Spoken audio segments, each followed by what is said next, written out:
Question है, दो संख्याओं का गुणनफल 36 है, उनका योग 13 है, तदनुसार उन दोनों संख्याओं के बीच का धनात्मक अंतर कितना है।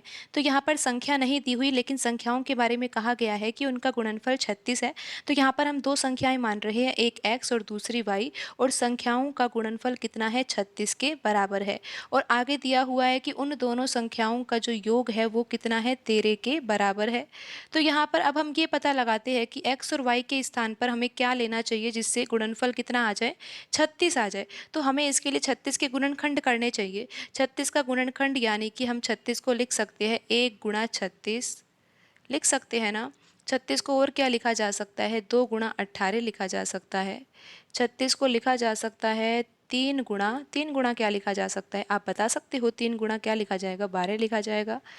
36 को लिखा जाएगा 4 गुणा 9, और भी आप कुछ लिख सकते हो। 36 को लिख सकते हो आप 6 गुणा 6। तो अब आप यहाँ पर देखिए कि अगर हम x के स्थान पर 1 लिखे, अगर हम 1 गुणा 36 लेकर चलते हैं और x के स्थान पर 1 लिखे और y के स्थान पर 36 लिखे, तो 36 तो आ जाएगा। लेकिन यहाँ पर जो ये दूसरी इक्वेशन है कि दोनों संख्याओं का योगफल 13 होना चाहिए, तो 1 और 36 को जोड़ने पर तो 37 आएगा ना। यहाँ पर जो हमने x 1 माना है, y 36 माना है, या फिर आप x को 36 लो, y को 1 लो, लेकिन फिर भी अगर इन दोनों का योगफल किया जाता है तो 37 आ रहा है। तो यहाँ पर जो हमने 1 गुणा 36 लिखा है ये तो सही हो नहीं सकता। तो यहाँ पर अब हमें और क्या लेना चाहिए।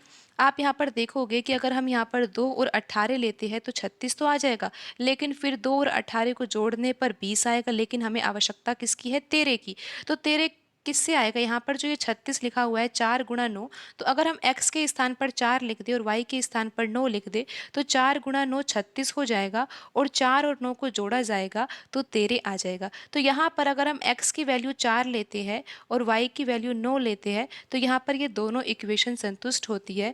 दोनों संख्याओं का गुणनफल 36 आ जाता है और दोनों संख्याओं का टोटल कितना आ जाता है, 13 के बराबर आ जाता है।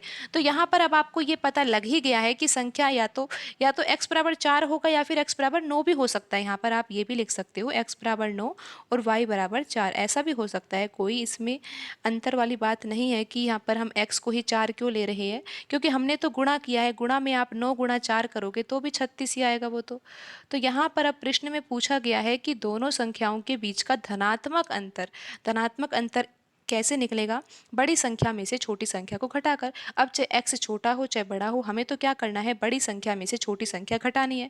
तो आप यहाँ पर 9 में से 4 को घटाओगे तो अंतर कितना आ जाएगा, 5 के बराबर आ जाएगा।